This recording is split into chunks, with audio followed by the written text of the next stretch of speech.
scheme will be revamped with required infusion of funds. This will facilitate additional credit of 2 lakh crore for micro and small enterprises and expand employment opportunities. This will help MSME sector become more resilient, competitive and efficient.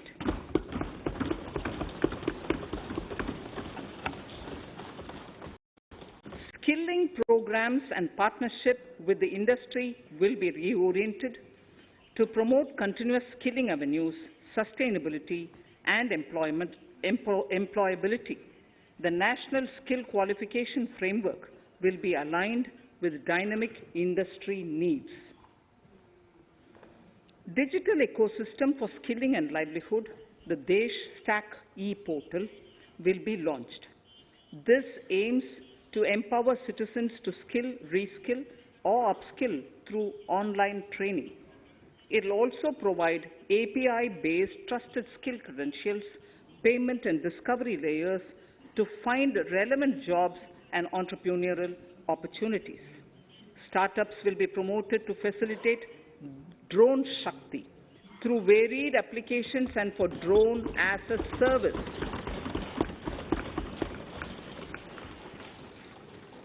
In select ITIs in all states, the required courses for skilling will be started. Due to the pandemic-induced closure of schools, our children, particularly in the rural areas and those from scheduled castes and scheduled tribes and other weaker sections, have lost almost 2 years of formal education. Mostly, these are children in government schools.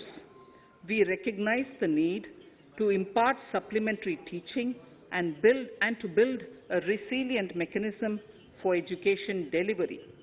For this purpose, One Class, One TV channel program of PM E-Vidya will be expanded from 12 to 200 TV channels.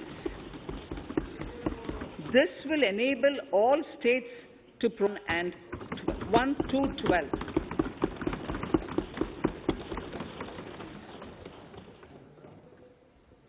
High-quality e-content in all spoken languages will be developed for delivery via internet, mobile phones, TV, and through radio and through digital teachers. A competitive mechanism for development of quality e-content by the teachers will be set up to empower and equip them with digital tools of teaching and facilitate better learning outcomes. A digital university will be established to provide access to students across the country for world-class quality universal education with personalized learning experience at their doorsteps. This will be made available in different Indian languages and ICT formats. The university will be built on a networked hub and spoke model, with the hub building cutting-edge ICT expertise. The best public universities and institutions in the country will collaborate as a network of hub and spoke. An open platform for the national digital health ecosystem will be rolled out. It will consist of digital registries of health providers and health facilities, unique health identity, consent framework, and universal access to health facilities. The pandemic has accentuated mental health problems in people of all ages. To better the access to quality mental health counseling and care services, a national Tele mental health program will be launched.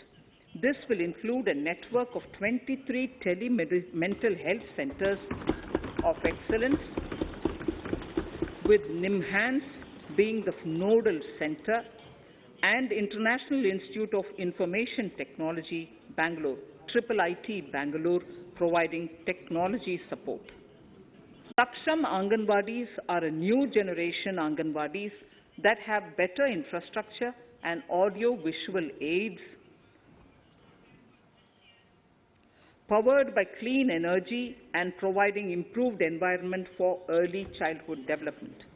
2 lakh Anganwadis will be upgraded under this scheme. Current coverage of Har Ghar Nal Se Jal is 8.7 crores. Of this, 5.5 crore households were provided tap water in last 2 years itself. Allocation of 60,000 crores of rupees has been made with an aim to cover 3.8 crore households in 2022 and 23.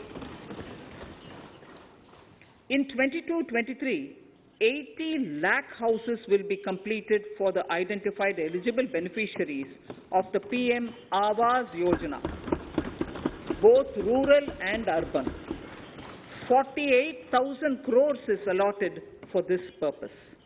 The central government will work with the state governments for reduction of time required for all land and construction-related approvals, for promoting affordable housing for middle class and for the economically weaker sections in urban areas. We shall also work with the financial sector, regulators, to expand access to capital along with reduction in cost of intermediaries. A new scheme, Prime Minister's Development Initiative for the Northeast, will be implemented through the Northeastern Council. It will fund infrastructure in the spirit of PM Gati Shakti and social development projects based on felt needs of the Northeast. This will enable livelihood activities for youth and women, filling the gaps in various sectors. It will not be a substitute for existing central or state schemes. While the central ministries may also post their candidate projects, priority will be given to those posted by the states. An initial allocation of 1,500 crores of rupees will be made, and the initial list of projects is given in Annexure 1 of my speech. Our vision to improve the quality of life of citizens in the most backward districts of the country through Aspirational Districts program has been translated into reality in a very short span of time. 95% of those 112 districts have made significant progress in key sectors such as health, nutrition, financial inclusion, and basic infrastructure. They have surpassed even some of the state average values.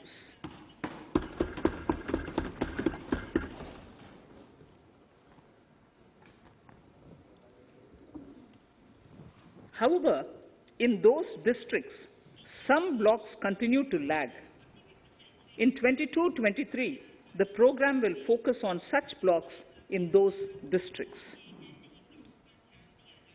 Border villages with sparse population, limited connectivity, and infrastructure often get left out from the development gains. Such villages on the northern border will be covered under a new Vibrant Villages program. The activities will include construction of village infrastructure, housing, tourist centers, road connectivity, provisioning of decentralized renewable energy, direct-to-home access for Doordarshan and educational channels, and support for their livelihood generation. Additional funding for these activities will be provided. Existing schemes will be converged. We will define their outcomes and monitor them on a constant basis.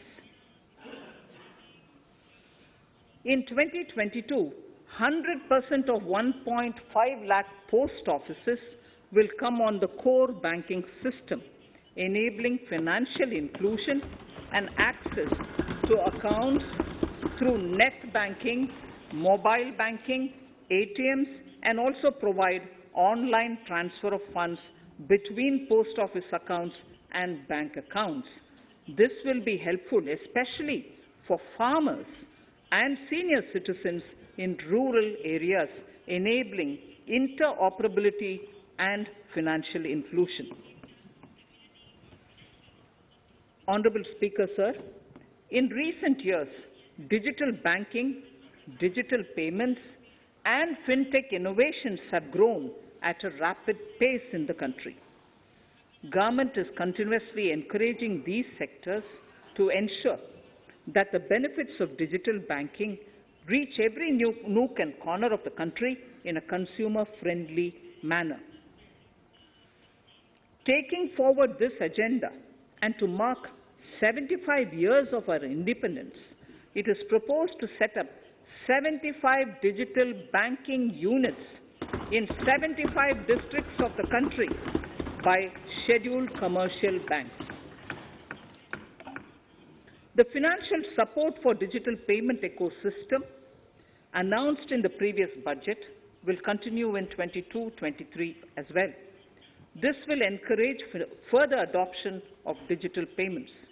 There will also be a focus to promote use of payment platforms that are economical and user-friendly. Sir, I move to the next priority. In recent years, over 25,000 compliances were reduced and nearly 1,500 union laws were repealed.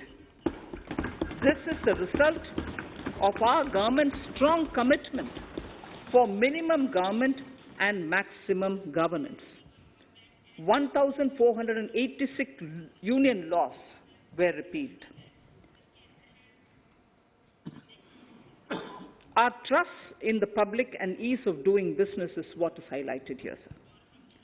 For the Amrit Kal, the next phase of ease of doing business 2.0 and ease of living will be launched.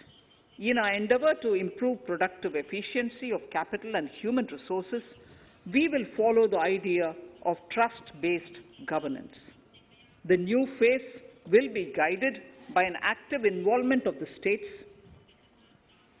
digitization of manual processes and interventions, integration of the central and state level systems through IT bridges, a single point access for all citizen-centric services, and standardization and removal of overlapping compliances.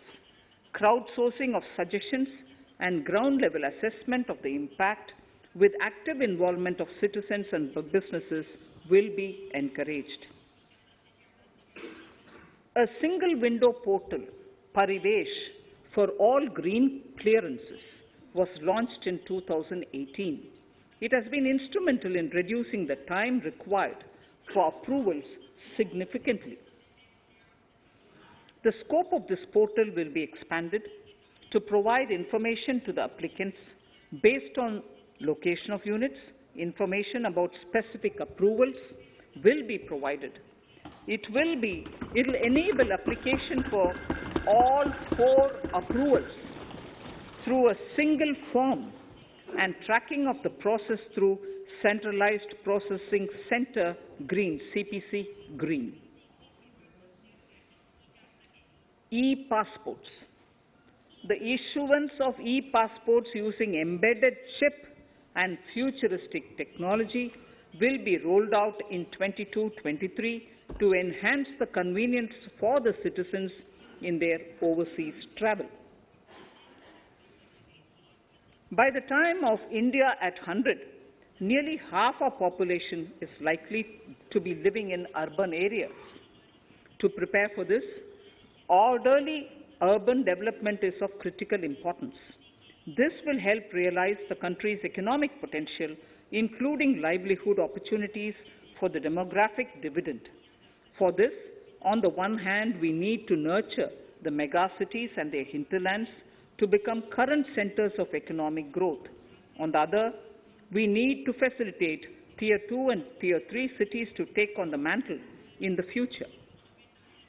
This would require us to reimagine our cities into centers of sustainable living with opportunities for all, including women and our youth.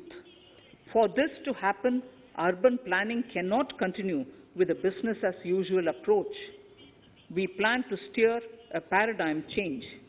A high-level committee of reputed urban planners, urban economists, and institutions will be formed to make recommendations on urban sector policies, capacity building, planning, implementation, and governance. For urban capacity building, support will be provided to the states. Modernization of building bylaws, town planning schemes, transit-oriented development will be implemented. This will facilitate reforms for people to live and work closer to the mass transit systems. The central government's financial support for mass transit projects and Amrit scheme will be leveraged for formulation of action plans and their implementation for facilitating the TOD and TPS by the states. For developing India-specific knowledge in urban planning and design, and to deliver certified training in these areas, up to 5 existing academic institutions in different regions will be designated as centers of excellence. These centers will be provided endowment fund of 250 crore each. In addition, the AICTE will take the lead to improve syllabi, quality and access of urban planning courses in other institutions.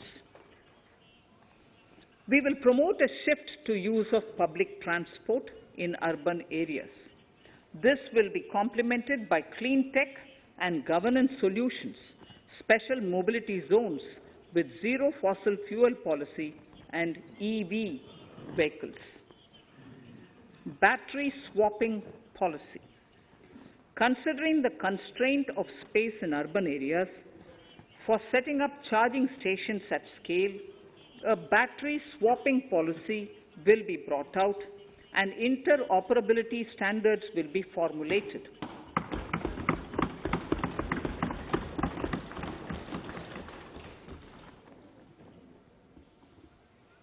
The private sector will be encouraged to develop sustainable and innovative business models for battery or energy as a service. This will improve efficiency in the EV ecosystem. Efficient use of land resources is a strong imperative.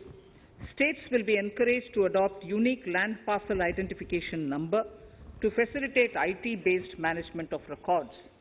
The facility for transliteration of land records across any of the Schedule 8 languages will also be rolled out. The adoption of linkage with National Generic Document Registration System (NGDRS) with the One Nation, One Registration software will be promoted as an option for uniform process of registration and anywhere registration of deeds and documents.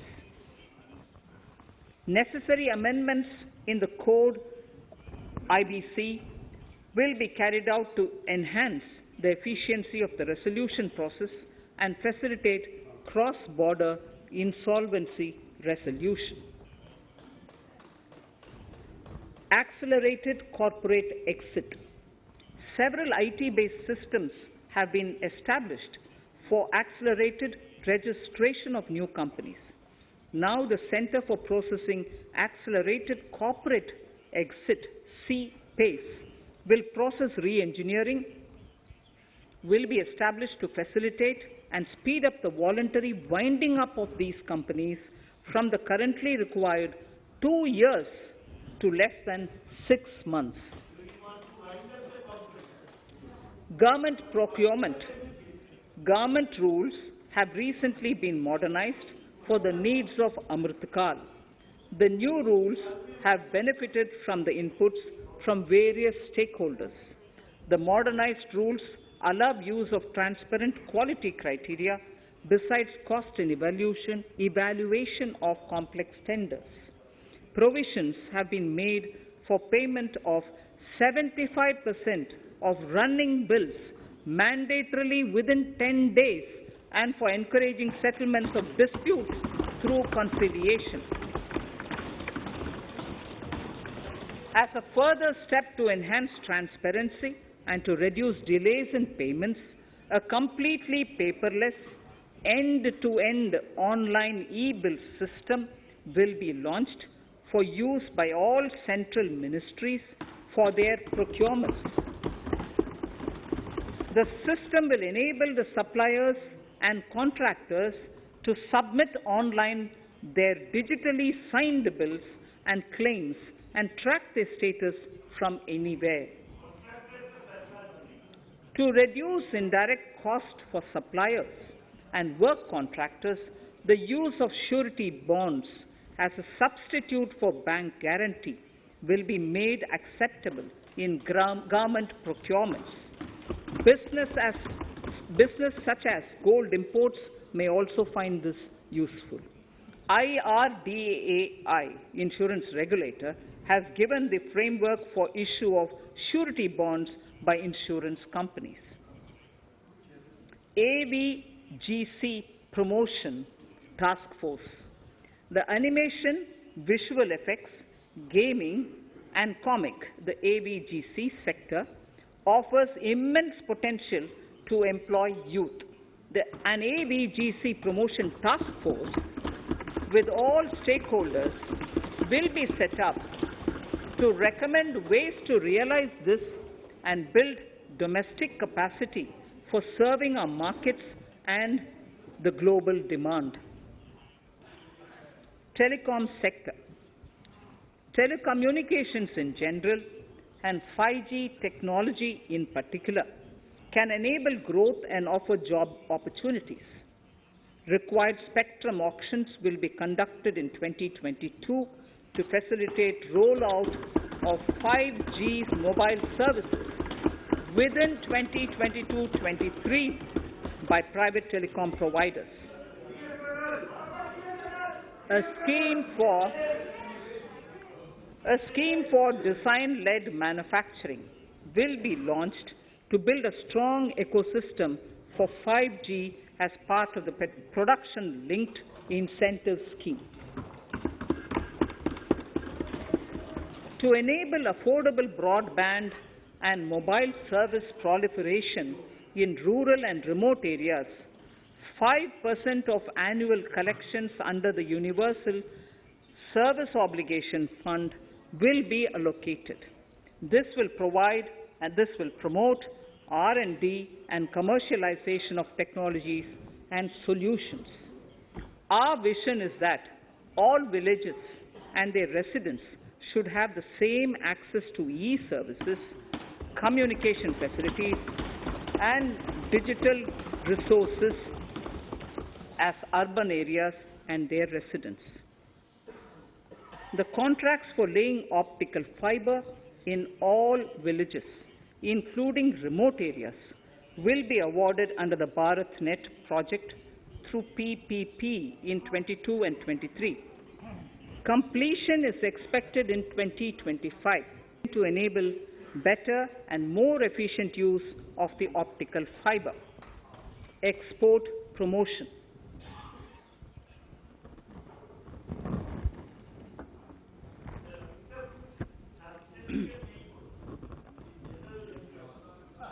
The Special Economic Zones Act will be replaced with a new legislation that will enable the states to become partners in development of enterprise and service hubs.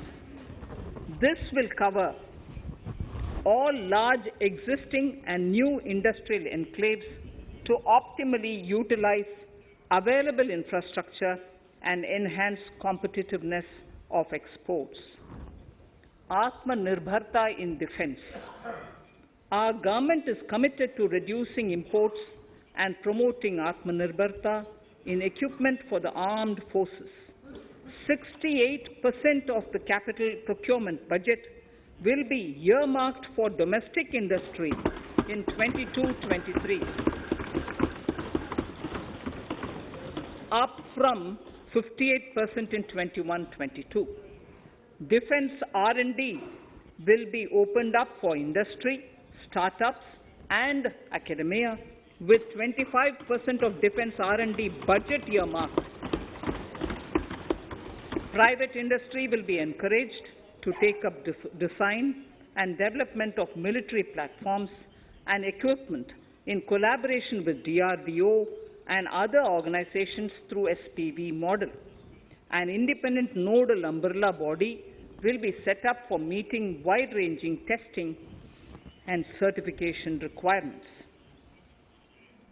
Artificial intelligence, geospatial systems and drones, semiconductor and its ecosystem, space economy, genomics and pharmaceuticals, green energy and clean mobility systems have immense potential to assist sustainable development at scale and modernize the country. They provide employment opportunities for our youth and make Indian industry more efficient and competitive. Supportive policies, light touch regulations, facilitative actions to build domestic capacities and promotion of research and development will guide the government's approach. For R&D in the sunrise opportunities, in addition to efforts of collaboration among academia, industry and public institutions, government contribution will be provided. Energy transition and climate change. The risks of climate change are the strongest negative externalities that affect India and other countries. As Honorable Prime Minister said at the COP26 summit in Glasgow last November, and I quote, "What is needed today is mindful and deliberate utilization instead of mindless, destructive consumption," unquote. The low-carbon development strategy, as enunciated in the Panchamrit that he announced is an important reflection of our government's strong commitment towards sustainable development.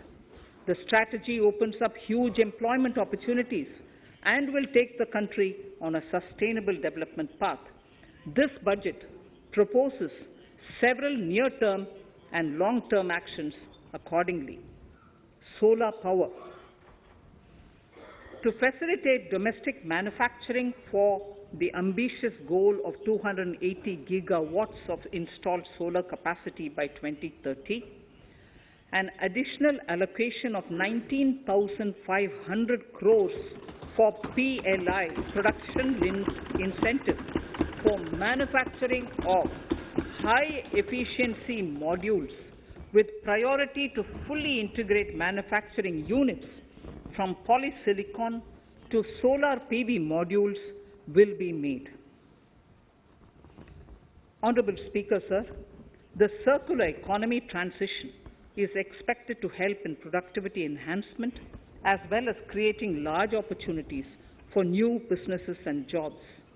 The action plans for 10 sectors such as electronic waste, end-of-life vehicles, used oil waste, toxic and hazardous industrial waste are already ready.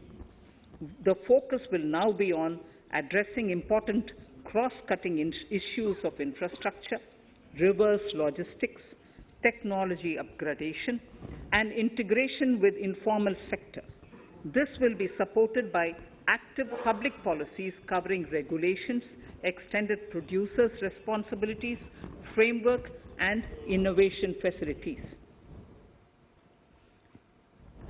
5 to 7% biomass pellets will be co-fired in thermal power plants, resulting in carbon dioxide savings of 38 MMT annually.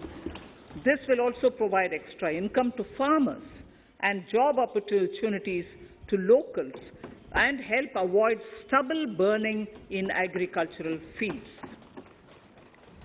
Saving energy is an important aspect of the energy management. Hence, energy efficiency and savings measures will be promoted. This will be done in large commercial buildings through the energy service company business model. It will facilitate capacity building and awareness for energy audits, performance contracts and common measurement of and verification protocol. 4 pilot projects for coal gasification and conversion of coal into chemicals required for the industry will be set up to evolve technical and financial viability. The policies and required legislative changes to promote agroforestry and private forestry will be brought in. In addition, financial support will be provided to farmers belonging to scheduled castes and scheduled tribes who want to take up agroforestry. Honourable Speaker, I now move to the 4th priority, financing of investments. Capital investment holds the key to speedy and sustainable economic revival and consolidation through its multiplier effect. Capital investment also helps in creating employment opportunities, induced enhanced demand for manufactured input from large industries and MSMEs, services from professionals, and help farmers through better agri-infrastructure.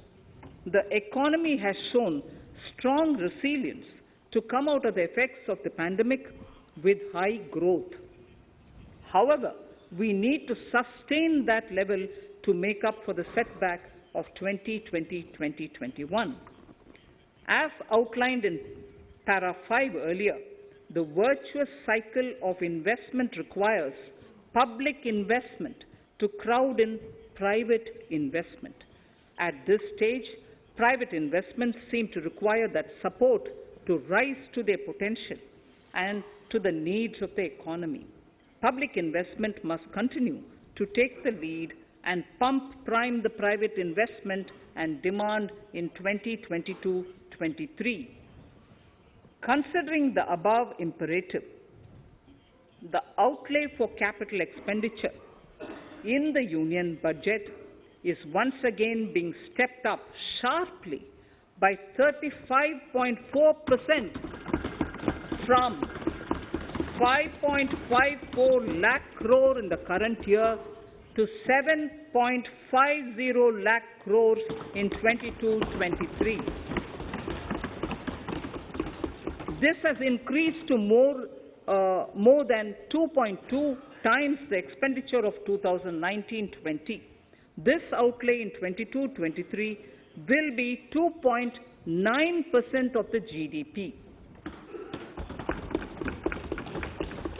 Effective capital expenditure, with this investment taken together with the provision made for creation of capital assets through grants and aid to states, the effective capital expenditure of the central government is estimated at 10.68 lakh crores in 22-23, which will be about 4.1% of the GDP. Green bonds. As a part of the government's overall market borrowings in 22-23, sovereign green bonds will be issued for mobilizing resources for green infrastructure. The proceeds will be deployed in public sector projects which help in reducing the carbon intensity of the economy. GIFT IFSC. World-class foreign universities and institutions will be allowed in the GIFT City to offer courses in the financial management, fintech, science, technology, engineering, and mathematics, free from domestic regulations, except those by the IFSCA, to facilitate availability of high-end human resources for financial services and technology. An international arbitration center will be set up in the GIFT City for timely settlement of disputes under international jurisprudence. Services for global capital for sustainable and climate finance in the country will be facilitated in the GIFT City. Infrastructure status. Data centers and energy storage systems, including dense charging infrastructure and grid-scale battery systems, will be included in the harmonized list of infrastructure. This will facilitate credit availability for digital infrastructure and clean energy storage. Venture capital and private equity invested more than 5.5 lakh crores last year, facilitating one of the largest startup growth system. Scaling up this investment requires a holistic examination of regulatory and other frictions. An expert committee will be set up to examine and suggest appropriate measures. Government-backed funds, NIIF and SIDBI, Fund of Funds, have provided scale capital, creating a multiplier effect. For encouraging important sunrise sectors such as climate action, deep tech, digital economy, pharma, and agri-tech, the government will promote these thematic funds for blended finance, with the government share being limited to 20% and the funds being managed by private fund managers. For financing the infrastructure needs, the stepping up of public investment will need to be complemented by private capital at a significant scale. Measures will be taken to enhance financial viability of projects, including PPP, with technical and knowledge assistance from multilateral agencies. Enhancing financial viability shall also be obtained by adopting global best practices, innovative ways of financing, and balanced risk allocation. Digital rupee.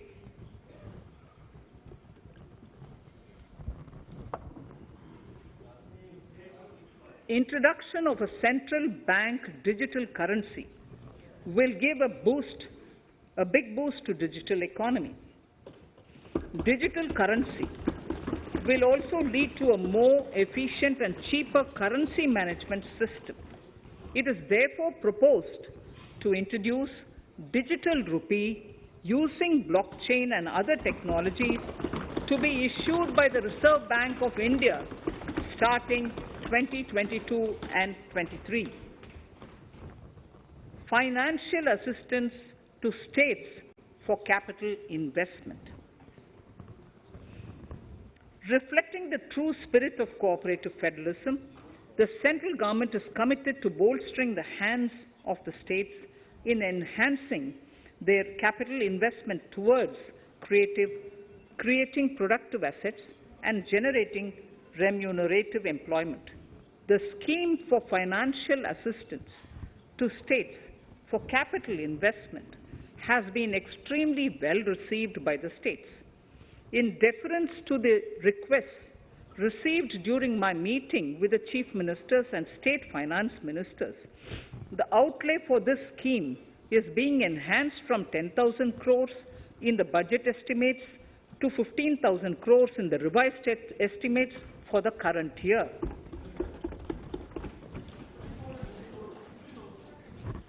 For 22-23,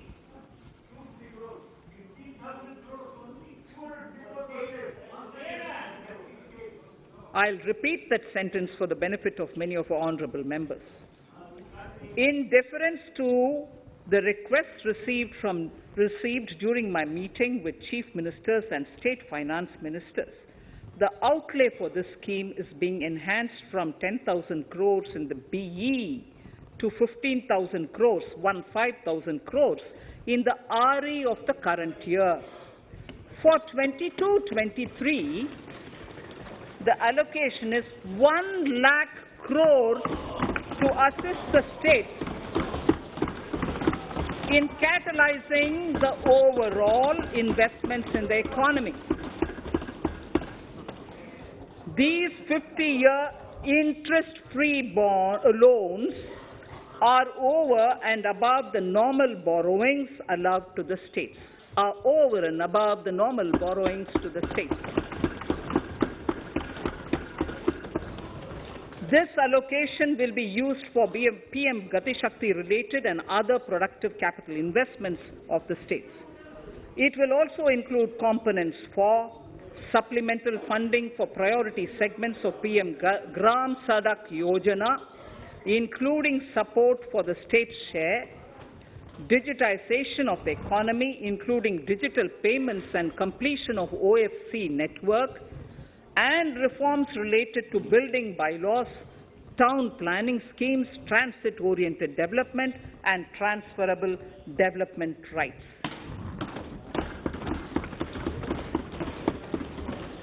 In 22-23, in accordance with the recommendations of the 15th Finance Commission, the states will be allowed a fiscal deficit of 4% of the GSDP, of which 0.5% will be tied to power sector reforms, for which the conditions have already been communicated in 21-22.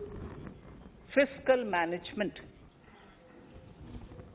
As against a total expenditure of 34.83 lakh crores of rupees projected in the BE 21-22, the revised estimate is 37.70 lakh crores.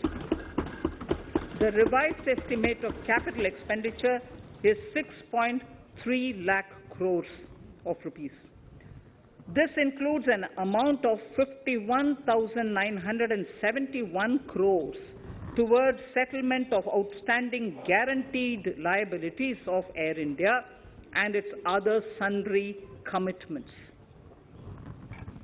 Coming to the budget estimates, Honourable Speaker, sir, the total expenditure in 22-23 is estimated at 39.45 lakh crores, while the total receipts other than borrowings are estimated at 22.84 lakh crores of rupees.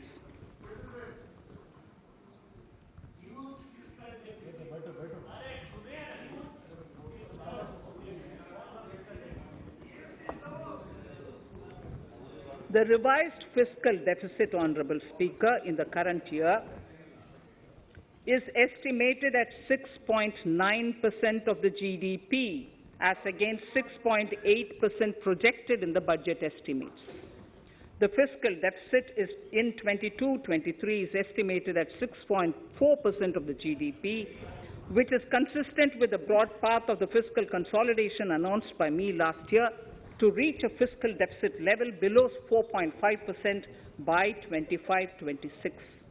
While setting the fiscal deficit level in 22-23, I am conscious of the need to nurture growth through public investment to become stronger and sustainable. I will now move to Part B of my speech.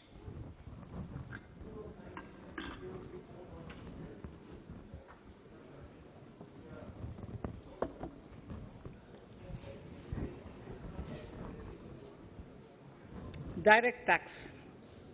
Honourable Speaker, sir, I take this opportunity to thank all the taxpayers of our country who have contributed immensely and strengthened the hands of the government in helping their fellow citizens in this hour of need. So I have brought in a little verse from the Mahabharata. I won't spend more time reading because I would like the speech to get enough time. However, the substance of it is the king must make arrangements for yoga kshema, which is the welfare of the populace, by way of abandoning any laxity and by governing the state in line with dharma, along with collecting taxes which are in consonance with dharma. This is Mahabharata Shanti Parva Adhyaya, Shloka 11 from 72. Drawing wisdom from our ancient texts, we continue on the path to progress. The proposals in this budget, while continuing with our declared policy of stable and predictable tax regime, intend to bring more reforms that will take ahead our vision to establish a trustworthy tax regime. This will further simplify the tax system, promote voluntary compliance by taxpayers, and reduce litigation. Introducing new updated return. India is growing at an accelerated pace and people are undertaking multiple financial transactions. The Income Tax Department has established a robust framework of reporting of taxpayers' transactions.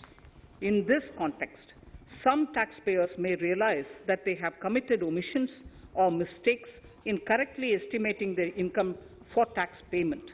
To provide an opportunity to correct such errors, I am proposing a new provision permitting taxpayers to file an updated return on payment of additional tax. This updated return can be filed within 2 years from the end of the relevant assessment year.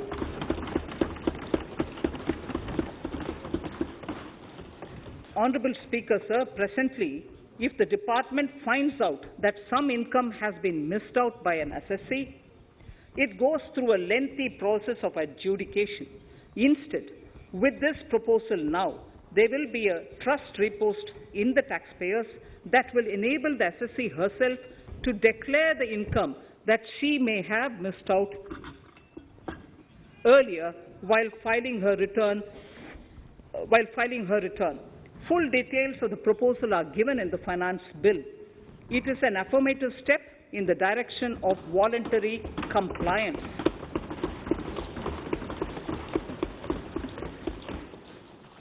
Reduced alternative minimum tax rate and surcharge for cooperatives. Currently, cooperative societies are required to pay alternate minimum tax at the rate of 18 and 1.5%. However, companies pay the same rate, the same, which is the alternate minimum tax, at the rate of 15%. To provide a level playing field between cooperative societies and companies, I propose to reduce this rate for the cooperative societies also to 15%. Honourable Speaker, sir, I also propose to reduce the surcharge on cooperative societies from the present 12% to 7% for those having total income of more than 1 crore and up to 10 crores. This would help in enhancing income of cooperative societies and its members who are mostly from the rural and from farming communities. Tax relief to persons with disability. The parent or guardian of a differently abled person can take an insurance scheme for such person. The present law provides for deduction to the parent or guardian only if the lump sum payment or annuity is available to the differently abled person on the death of the subscriber, that is the parent or the guardian.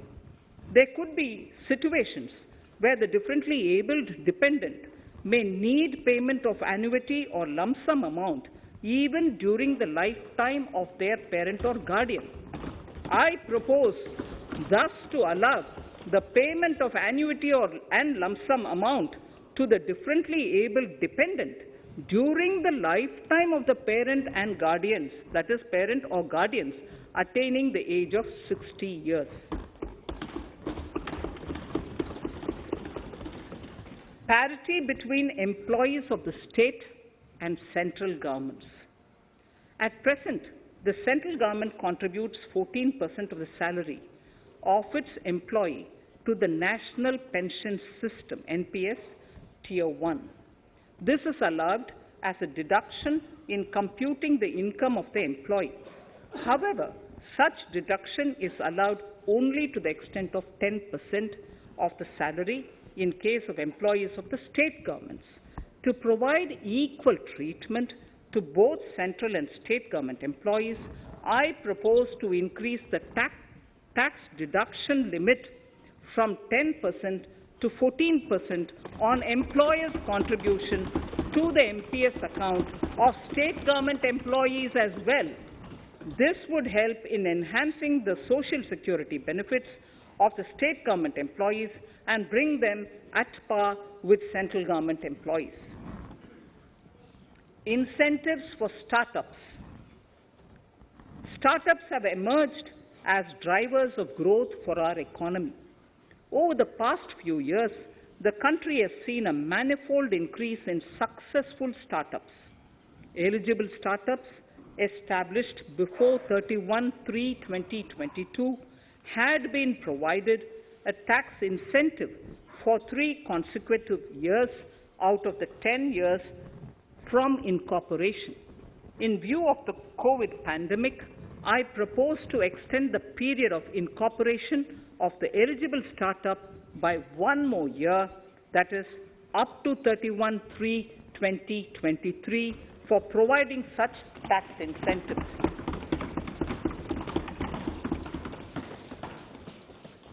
Incentives for newly incorporated manufacturing entities under concessional tax regime.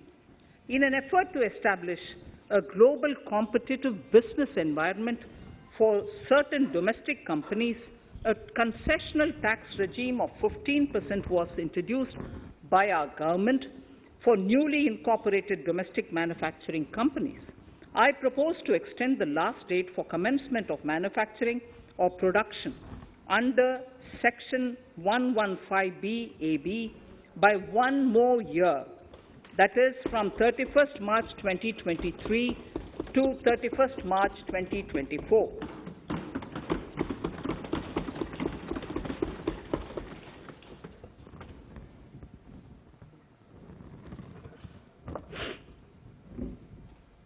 Scheme for taxation of virtual digital assets.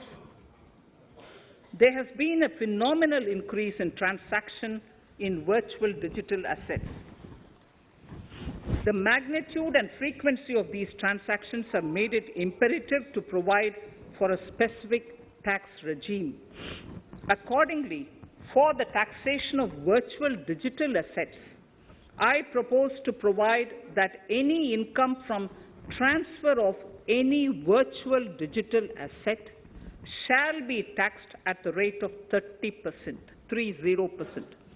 No deduction in respect of any expenditure or allowance shall be allowed while computing such income except cost of acquisition. Further, loss from transfer of virtual digital asset cannot be set off against any other income.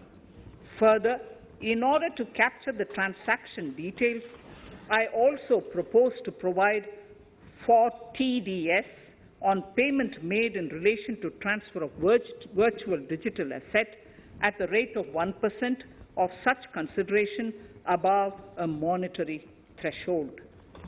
Gift of virtual digital asset is also proposed to be taxed in the hands of the recipient.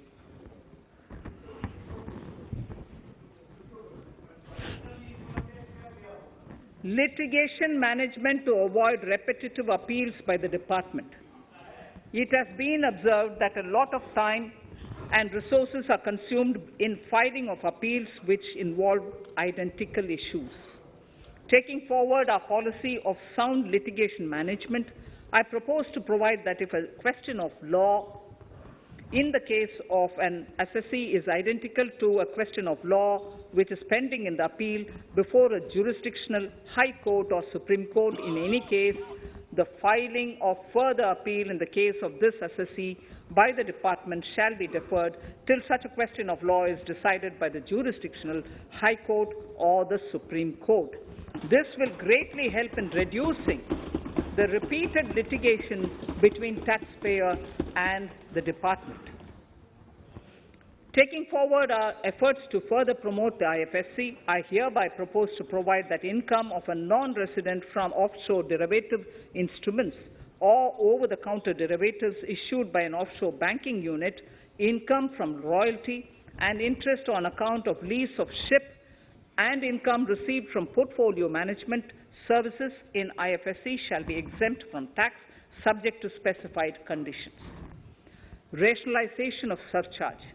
In the globalized business world, there are several work contracts whose terms and conditions mandatorily require formation of a consortium. The members in the consortium are generally companies. In such cases, the income of these AOPs has to suffer a graded surcharge up to 37%, which is a lot more than surcharge on the individual companies. Accordingly, I propose to cap the surcharge of these AOPs at 15%, 15%. Further, the long-term capital gains on listed equity shares, units, etc., are liable to maximum surcharge of 15%, while other long-term capital gains are subjected to a graded surcharge which goes up to 37%.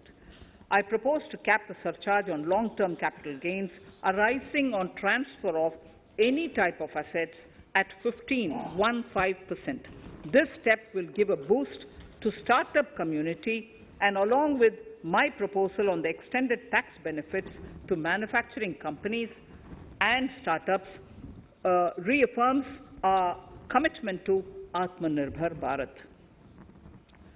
Clarification in relation to health and education cess as business expenditure. The income tax is not an allowable expenditure for computation of business income. This includes tax as well as surcharges. The health and education cess is imposed as an additional surcharge on the taxpayer for funding specific government welfare programs. However, some courts have allowed health and education cess as business expenditure, which is against the legislative intent. To reiterate the legislative intent, I propose to clarify that any surcharge or cess on income and profits is not allowable as business expenditure. Deterrence against tax evasion.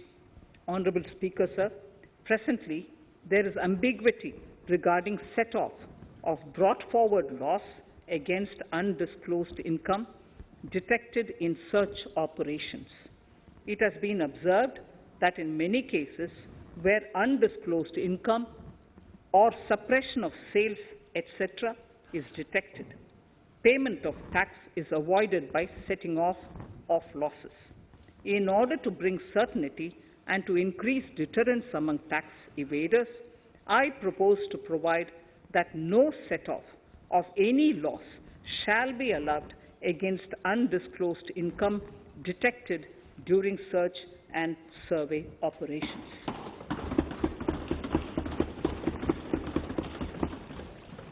It has been noticed that as a business promotion strategy, there is a tendency on businesses to pass on benefits to their agents. Such benefits are taxable in the hands of the agents. In order to track such transactions, I propose to provide for tax deduction by the person giving benefits if the aggregate value of such benefits exceeds 20,000 rupees during the financial year. A few other changes are being made, the details of which are there in the finance bill. Indirect taxes. So remarkable progress in GST. GST has been a landmark reform of independent India, showcasing the spirit of cooperative federalism. While aspirations were high, there were huge challenges too. These challenges were overcome deftly and painstakingly under the guidance and the oversight of the GST Council. We can now take pride in a fully IT-driven and progressive GST regime that has fulfilled the cherished dream of India as one market, one tax. There are still some challenges remaining, and we aspire to meet them in the coming year.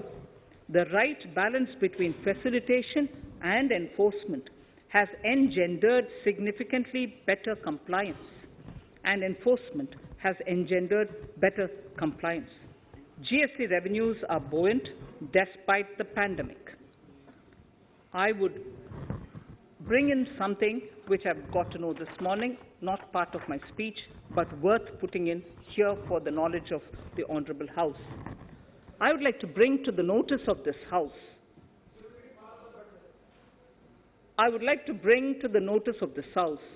that the gross GST collections for the month of January 22 are rupees 1,40,986 crores, which is the highest since the inception of GST. This has been possible due to rapid economic growth, recovery, post-COVID.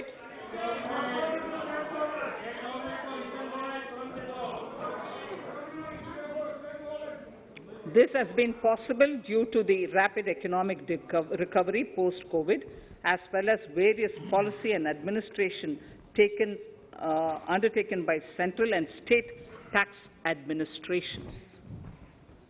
Taxpayers deserve applause for this growth. Not only did they adapt to the changes, but enthusiastically contributed to the cost of paying taxes. Special economic zones. In part A of my speech, I have referred to the proposed reforms in SEZs. Alongside, we will also undertake reforms in customs administration of SEZs, and it shall henceforth be fully IT-driven and function on the Customs National Portal with a focus on higher facilitation and with only risk-based checks. This will ease doing business by SEZ units considerably. This reform shall be implemented by 30th September 2022. Customs reforms and duty rate changes. Customs administration has reinvented itself over the years through liberalized procedures and infusion of technology. Faceless customs has been fully established. During COVID-19 pandemic, customs formation have done exceptional frontline work against all odds, displaying agility and purpose. Customs reforms have played a very vital role in domestic capacity creation, providing level playing field to our MSMEs, easing the raw material supply side constraints, enhancing ease of doing business, and being an enabler to other policy initiatives such as PLI and phased manufacturing plans. My proposal on customs side are aligned to these objectives. Project imports and capital goods. National Capital Goods Policy 2016 aims at doubling the production of capital goods by 2025. This would create an employment opportunities and result in increased economic activity. However, several duty exemptions, even extending to over 3 decades, in some cases have been granted to capital goods for various sectors like power, fertilizer, textiles, leather footwear, food processing, and fertilizers. These exemptions have hindered the growth of the domestic capital goods sector. Similarly, project import duty concessions have also deprived the local producers of a level playing field in areas like coal mining projects, power generation, transmission or distribution projects, railway and metro projects. Our experience suggests that reasonable tariffs are conducive to the growth of domestic industry and make in India without significantly impacting the cost of essential imports. Accordingly, Honourable Speaker, Sir, it is proposed to phase out the concessional rates in capital goods and project imports gradually and apply a moderate tariff of 7.5%. Certain exemptions for advanced machineries that are not manufactured within the country shall continue. A few exemptions are being introduced on inputs like specialized castings, ball screw, and linear motion guide to encourage domestic manufacturing of capital goods. In the last 2 budgets, we have rationalized several customs exemptions. We have once again carried out an extensive consultation, including by crowdsourcing. As a result of these consultations, more than 350 exemption entries are proposed to be gradually phased out. These include exemptions on certain agricultural produce,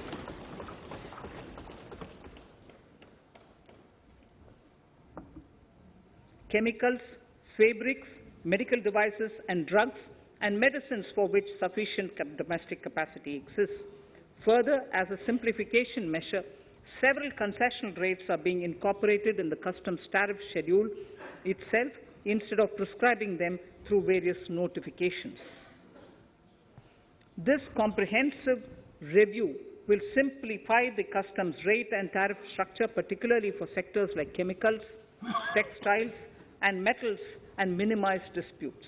removal of exemption on items which are or can be manufactured in India, and providing concessional duties on raw material that go into manufacturing of intermediate products will go many a step forward in achieving our objective of Make in India and Atmanirbhar Bharat. I shall now take up specific sector-specific proposals. Electronics. Electronic manufacturing has been growing rapidly. Customs duty rates are being calibrated to provide a graded rate structure to facilitate domestic manufacturing of wearable devices, hearable devices, and electronic smart meters. Duty concessions are being given to parts of transformer of mobile phone chargers and camera lens of mobile camera module and certain other such items. This will enable domestic manufacturing of high-growth electronic items. Gems and jewelry. To give a boost to the gems and jewelry sector, customs duty on cut and polished diamonds and gemstones is being reduced to 5%. Simply sawn diamond would attract nil customs duty. To facilitate export of jewelry through e-commerce, a simplified regulatory framework shall be implemented by June this year to disincentivize import of undervalued imitation jewelry. The customs duty on imitation jewelry is being prescribed in a manner that a duty of at least 400 rupees per kg is paid on its import. Chemicals. Customs duty on certain critical chemicals, namely methanol, acetic acid, and heavy feedstocks for petroleum refining are being reduced, while duty is being raised on sodium cyanide, for which adequate capacity in the domestic arena exists. These changes will help in enhancing domestic value addition. MSMEs. Duty on umbrellas is being raised to 20%. Exemption to parts of umbrellas is being withdrawn.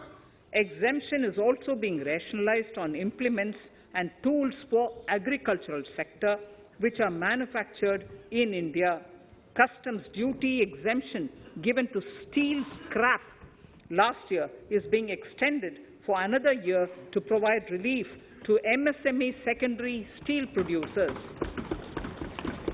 Certain anti-dumping and CVD on stainless steel and coated steel flat products, bars of alloy steel and high-speed steel are being revoked in larger public interest considering prevailing high prices of metals. To incentivize exports, exemptions are being provided on items such as embellishment, trimmings, fasteners, buttons, zipper, lining material, specified leather, furniture fittings, and packaging boxes that may be needed by bona fide exporters of handicrafts, textiles, leather garments, leather footwear, and other goods.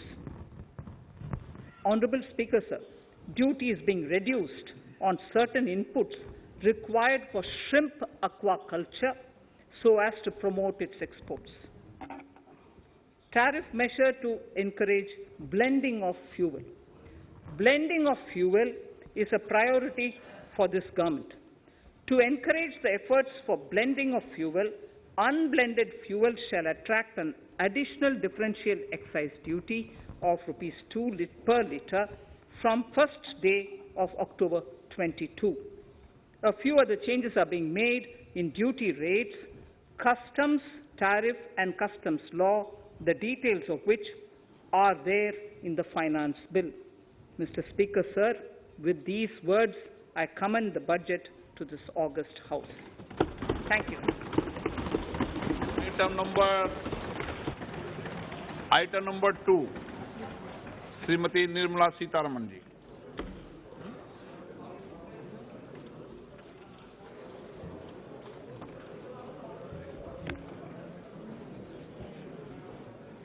Sir, with your permission, I rise to lay on the table the following statements under Section 3(1) of the Fiscal Responsibility and Budget Management FRBM Act 2003, Medium-Term Fiscal Policy cum Fiscal Policy Strategy Statement and Macroeconomic Framework Statement.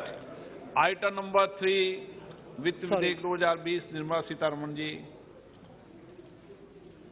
Sir, item number 3, Finance Bill. Sir, with your permission, I rise to move for leave to introduce the Finance Bill 2022. प्रश्न ये कि वित्त विधेयक को पुनर्स्थापित करने की अनुमति प्रदान की जाए। जो सदस्य इसके पक्ष में हाँ कहें, जो सदस्य विरोध में ना कहें। मेरे विचार में निर्णय हाँ वालों के पक्ष में, हाँ वालों के पक्ष में। माननीय मंत्री जी, वित्त विधेयक को पुनर्स्थापित करें। Sir, I introduce the bill. सभा की कार्रवाई कल बुधवार दिनांक 2 फरवरी 2022 को 4:30 बजे तक के लिए स्थगित की जाती है।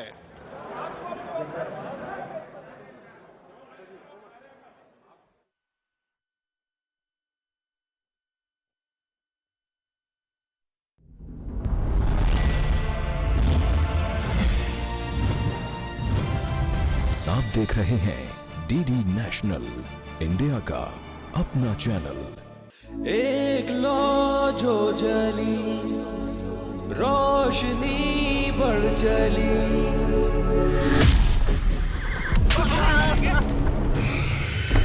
अरे होश तो हम तुम्हारा ठिकाने लगाएंगे। हमें बचा लीजिए। आप कौन हैं? वो हमें मार देंगे। कब तक हम इस खौफ में जीते रहेंगे? अन्याय करना पाप है, लेकिन अन्याय को सहना भी तो गलत है ना। मुश्किलों से निकलकर आत्मनिर्भर बनने के लिए रेडी है।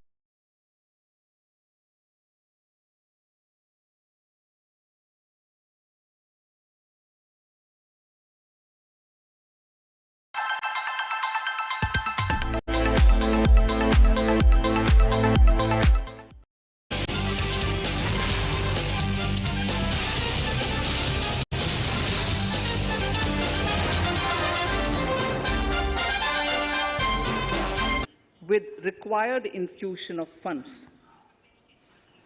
This will facilitate additional credit of 2 lakh crore for micro and small enterprises and expand employment opportunities.